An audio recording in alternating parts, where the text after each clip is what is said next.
இந்த மக்களுக்கு எல்லாம் சுட சுட அல்வா கொடுக்குற வீடியோ மாதிரி போட்டா நல்லா பாப்பாங்க. நீங்க என்னக்கா இந்த மாதிரி ஃபுட் வீடியோ அண்ட் vlog மாதிரில போட்டு சாஃப்டா பேசிட்டு இருக்கீங்க? அது மட்டும் இல்லாம பாருங்க, நிறைய யூடியூபர்ஸ்ல நெகட்டிவா பேசி தான் சம்பாதிச்சிட்டு இருக்காங்க. அது எப்படின்னா புருஷன் பொண்டாட்டி சண்டைன்னு சொல்லிக்கணுமா, மாமியார் நாத்தனாரே குறையா பேசிக்கணுமா, இந்த மாதிரி பேசி வெறும் 100 வீடியோ தான் போட்டிருக்காங்க. அதுக்கே 1 லட்சம் ஃபாலோவர்ஸ், லட்ச வியூஸ் நேக்குதான். நீங்க என்னக்கா தனியால நம்ம வீடியோ எடுத்துக்கிட்டு இதுல வேற பல ஆங்கில மாத்தி செட் பண்ணி நீங்களும் எப்படியோ பேசி பார்த்துட்டீங்க, என்னென்னவோ ட்ரை பண்ணிட்டீங்க. ஆனா பாத்தீங்களா, நீங்க இன்னும் அப்படியே தான் இருக்கீங்க.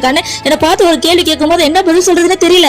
ஏன்னா அவங்க சொல்றது கரெக்ட் தான். 90% மக்கள் அது மாதிரி தான் விரும்புறாங்க. நம்ம பாசிட்டிவா போட்டா பார்க்க மாட்டாங்க, இதுவே நெகட்டிவா போட்டா ஓடி வந்துருவாங்க. நான் வந்து நெகட்டிவா போட்டேன்னு வச்சுக்கோங்க, நான் ரொம்ப பெரிய வில்லி மாதிரி பேசிடுவாங்க மக்கள் எல்லாம். என் மேல உள்ள கான்பிடென்ட்ல எல்லாருக்கும் ஒரே பதில் தான். ஏன்னா ஒருத்தர் 2 பேர் இல்ல, நிறைய பேர் சொல்லிட்டாங்க. நானும் ஒரு நாள் 1 லட்சம் சப்ஸ்கிரைபர் தாண்டி போவேன், டெய்லி கன்சிஸ்டன்டா வீடியோ போடுவேன். அவங்க கேட்ட கேள்விக்கெல்லாம் பதில சொல்லிட்டு அங்க இருந்து நகர்ந்துட்டேன். இருந்தாலும் இந்த வடிவேல் சார் டைலாக் தான்